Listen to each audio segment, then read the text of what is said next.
में भी ऐसा ही हो।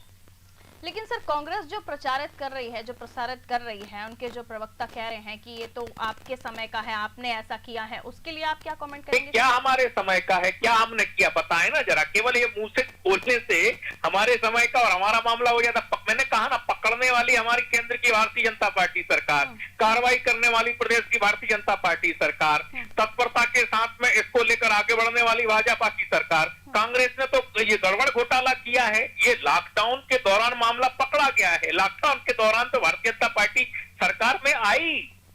लॉकडाउन से 3 दिन पहले मुख्यमंत्री शिवराज सिंह चौहान जी ने शपथ 23 तारीख को ली है जी, और सबको पता है। तो हमने उस लॉकडाउन के दौरान खरीदी कर ली, लॉकडाउन के दौरान भंडारण कर लिया और लॉकडाउन के दौरान वितरण कर दिया। बिल्कुल बिल्कुल तो सही। ये तो मुझे लगता है कि पचने वाली बात सामान्य तौर पर भी नहीं। और आपको भी सवाल करने से पहले ये बात जरूर जान लेनी चाहिए कि जो कागज केंद्र ने लिखा है, पत्र लिखा है, उसमें तारीख, दिनांक, समय, दुकान, तमाम प्रकार के सैंपल जहां जहां से लिए गए उसका 31 टन एक पूरा का विवरण लिखा हुआ है। तो हाथ कंगन को फारसी क्या और पढ़े लिखे को फारसी क्या।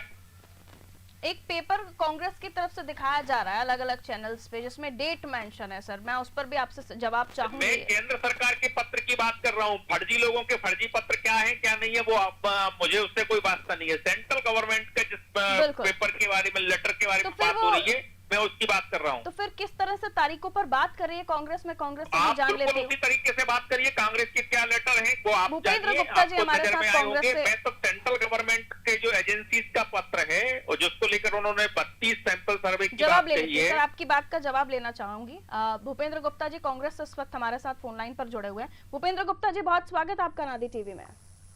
नमस्कार भूपेंद्र गुप्ता जी, आपने सुना होगा रजनीश जी अभी क्या कह रहे हैं पेपर्स को लेकर? मैंने नहीं सुना क्या बोला उन्होंने। घटिया चावल को लेकर ईओडब्ल्यू को अब जांच दी जा रही है, जिसको लेकर उनका कहना है कि केंद्र से जो लेटर आया उसमें खरीदी की तारीख किस तरह से, उसमें क्या कुछ चावल का ग्रेड है, सब कुछ मेंशन है। कांग्रेस के समय पर ये चावल खरीदा गया है, रजनीश जी का कहना है। इनसे कहना खरीदी की डेट बता दें। ये जो है ये बुद्धिहीनता की जो है पराकाष्ठा है। और ये झूठ की यूनिवर्सिटी के वाइस चांसलर हैं। ये झूठ बोले बिना इनका पेट नहीं भरता। इन्हें ये नहीं मालूम है कि जब सरकार खरीदी करती है तो खरीदी करती है धान की, और उसके बाद वो धान मिलर्स को दी जाती है। और ये सब कांड इनके जमाने से होता आ रहा है। और उसमें जो जांच का जो कागज है उसमें लिखा हुआ है कि 3 वर्ष पुराना स्टॉक है।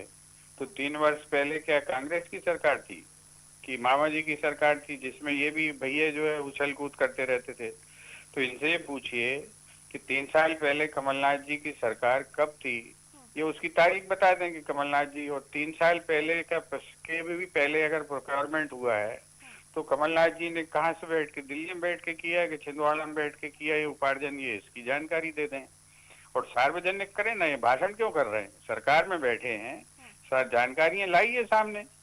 और अपना काला चेहरा जब जो दिख रहा है उसको ऐसे साफ करने से थोड़ी साफ होगा। आप एक्शन लीजिए और उसमें उसकी जांच बिठा दीजिए किसी जज की, हाई कोर्ट के, सब चीजें सामने आ जाएंगी। इस पूरे मामले में जांच करे भूपेंद्र सर? अरे जीओडब्ल्यू कर रही है। ईओडब्ल्यू का अपना एक दायरा है, वो क्या जांच करेगी? वो जांच करेगी उसमें जो आर्थिक अनियमितताएं हुई हैं। ये आर्थिक अनियमितता का मामला थोड़ी है, ये तो अपराध है, क्रिमिनल केस है ये। इसकी जांच कौन करेगा? ये कराओ क्या ना हाई कोर्ट के एक जज से जांच। ठीक है, रजनीश जी से जवाब ले लेते हैं। रजनीश जी, इनका कहना है कि जो सैंपल्स लिए गए हैं वो 3 साल पुराने बताए जा रहे हैं और 3 साल पहले। मुझे लगता है कि जो कौन कैसे यूनिवर्सिटी का वाइस चांसलर है, भ्रष्टाचार के जो यूनिवर्सिटी चलाने वाले हैं, जो भ्रष्टाचार कराने वाले, इस देश में भ्रष्टाचार को पनपाने वाले हैं, वो पकड़े गए तो यहाँ वहाँ की बात करते हैं। ईओडब्ल्यू है वो अपराध, आर्थिक अपराध को लेकर पकड़ती है। निश्चित तौर पर अगर किसी प्रकार का भी अपराध हुआ होगा, जहां जिसकी जो एजेंसी की जरूरत होगी, वो एफआईआर तो हो ही चुकी है पूरे मामले को लेकर। अधिकारी कर्मचारियों पर भी कार्रवाई हुई हो। मैंने पहले भी आपसे कहा कि चाहे किसी भी कंपनी, किसी भी कांग्रेस के नेता का हाथ क्यों ना हो, बचने वाला नहीं है। इस एजेंसी उस एजेंसी, इससे करवाएं उससे करवाएं, इसके सीमित उसके जांच का जो निष्कर्ष आएगा उसके तहत निश्चित तौर पर कार्रवाइयां होंगी। एफआईआर तो हो ही चुकी है, कई अधिकारी कर्मचारी सस्पेंड भी हुए हैं, इसलिए बख्शा जाने वाला नहीं है। और मैंने कहा भाजपा की केंद्र की सरकार की एजेंसी इस प्रकार की जांच पड़ताल लगातार करती है और मध्य प्रदेश की भाजपा सरकार तो तत्परता के साथ, सख्ती के साथ कार्रवाई करेगी। मैंने पहले भी सिबनी का मामले का उदाहरण दिया आपको, और ऐसे कई मामले सरकार को निश्चित तौर पर गंभीरता से जांच करनी चाहिए। कई प्रकार के गड़बड़ घोटाला 15 महीनों में उन्होंने किए हैं। ठीक है भूपेंद्र जी, आप क्या कहना चाहेंगे इस पर? ईओडब्ल्यू की जांच से संतुष्ट नहीं? मैंने आपसे कहा कि ईओडब्ल्यू आर्थिक अनियमितता की जांच करती है। ये आपराधिक मामला है, ये क्रिमिनल केस है, इसकी जांच वो नहीं करती है। इसकी जांच या तो कोई एसआईटी बिठाएं या जो है इसकी जांच किसी जो है जज से कराएं, तो इसकी अपराध की जांच होती है। हत्या हुई है और ईओडब्ल्यू उसकी क्या जांच करेगी? आपने जो है 1.5-2 करोड़ लोगों को जहरीला खाना खिलाया है, तो इसकी जांच ईओडब्ल्यू करेगी क्या? ये जो है इनको इतनी तो समझ है नहीं है। बयानबाजी इनसे करवा लो, अभी तो 1.5 फुट की जवान से बातें करने लगेंगे। रजनीश जी जांच से संतुष्ट नहीं है विपक्ष, उनका कहना है कि आर्थिक मामले को तो आप जांच करवाइए, मैडम बात आपको भी समझ में नहीं आती। पकड़े जाने लगे तो यहाँ वहाँ की बात कर लो। मैंने कहा पुलिस में भी प्रकरण पंजीबद्ध हुआ है। मैं कह रहा हूँ आपसे बार बार, आपके चैनल पर एफआईआर हुई है, ईओडब्ल्यू भी जांच कर रही है। जहाँ जिस एजेंसी की जरूरत होगी उस एजेंसी से अपराधी बचने वाले नहीं है। इससे जांच करवाओ, उससे जांच करवाओ, बचने वाला कोई नहीं है।